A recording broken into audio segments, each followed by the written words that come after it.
to talk a little bit about what we think of as extended intelligence. And the first part of the program, if we could get the first video up, here we go. The first part of the program, we quickly showed these metrics in the radar plot. We have many different ways of looking at it. We mostly focused on the environmental, not so much on the economic or the social. These two guys have taken a lead in putting much of this together. So I'd maybe start with Ronan. What is interesting about our economic metrics here? Well, it depends a little bit the kind of context that we're working with, but a lot of places that we're working with, they're trying to create a district that's really innovative, trying to maybe replicate something like the success of somewhere like Kendall Square. And so, we know a little bit about the kinds of ingredients that are necessary for innovation. So you need things like companies investing in R&D, you need the presence of a world-class university, you need diverse range of skills and abilities, and then facilitating interaction between those diverse sets of people.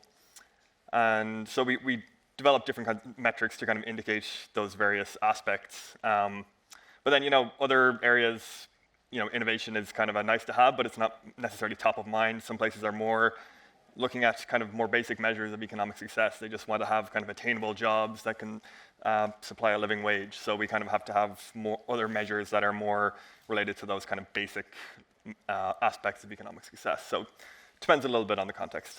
Yeah. And so Luis here, we have a different radar plot. It's proximity, density, diversity. These are with respect more to the physical dimensions of an area. What do you think is most important about those metrics? Well, first of all, I think it's very important to show these two radars because we are connected the traditional economic, environmental, and social indicators with the physical environment through the density, proximity, and diversity. If you ask me about the social indicators, probably the one that I love the most is well-being.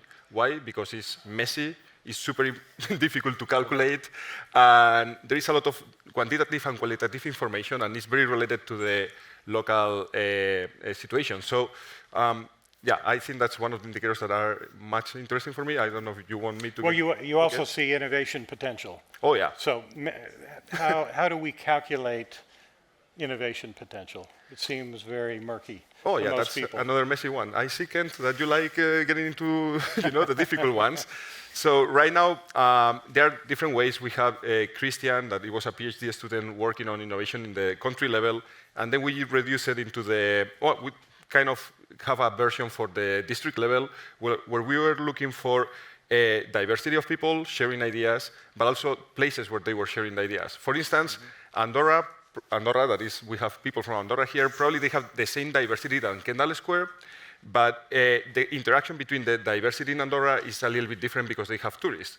In Kendall Square, you have the same diversity, but you have the institutions and the places to have that interaction. Right, and it's also the amount of time that people have opportunity to interact. A science park might be 9 to 5, but a science neighborhood could be 24/7. Yeah, exactly. Yeah.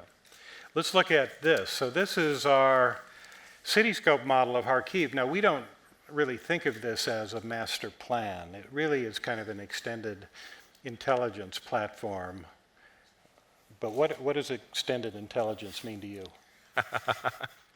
I mean, for me, it's kind of just letting the humans do what they're good at and letting the machine kind of augment that intelligence by doing the things that they're good at. I mean, probably the next slide kind of highlights this a little bit more as well, but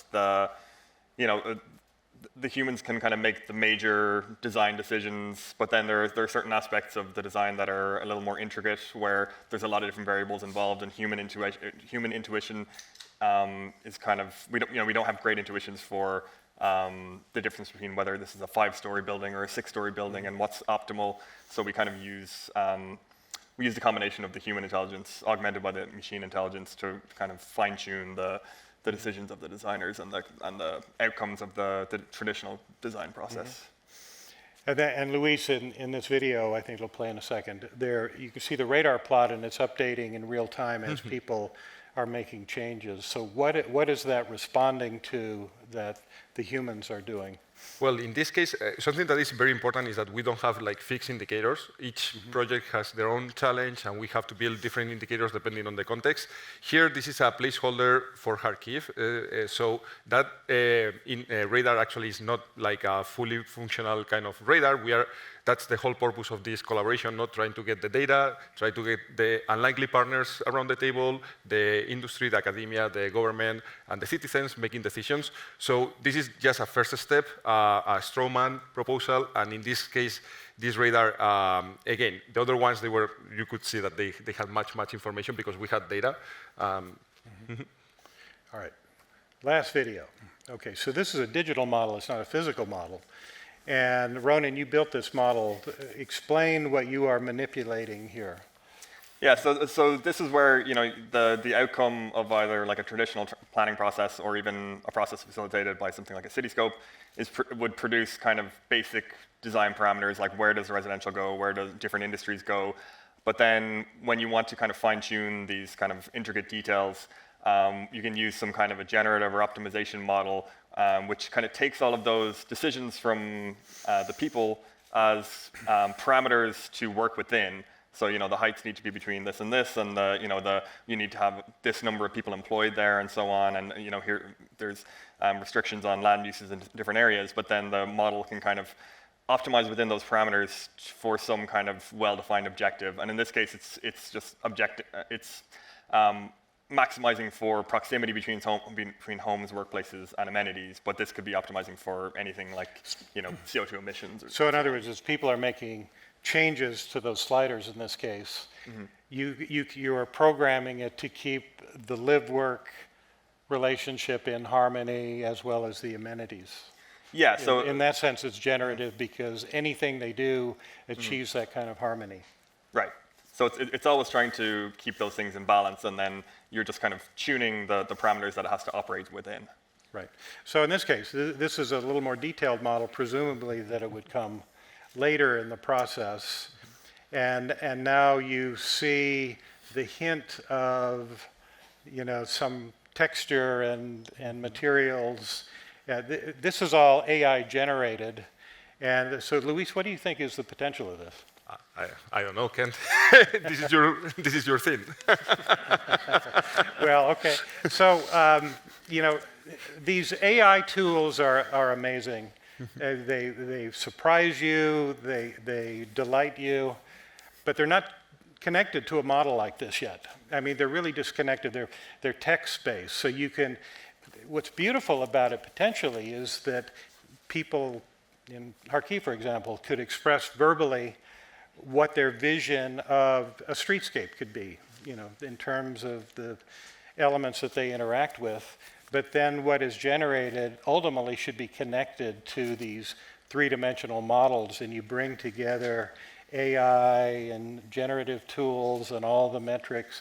We're a long ways from that, but I think these tools will transform architecture and urban planning. I think we're just beginning to see the potential. I think it could go either way. It could make it much easier to do terrible work, or it could empower creative people to go much farther and to produce more responsive work.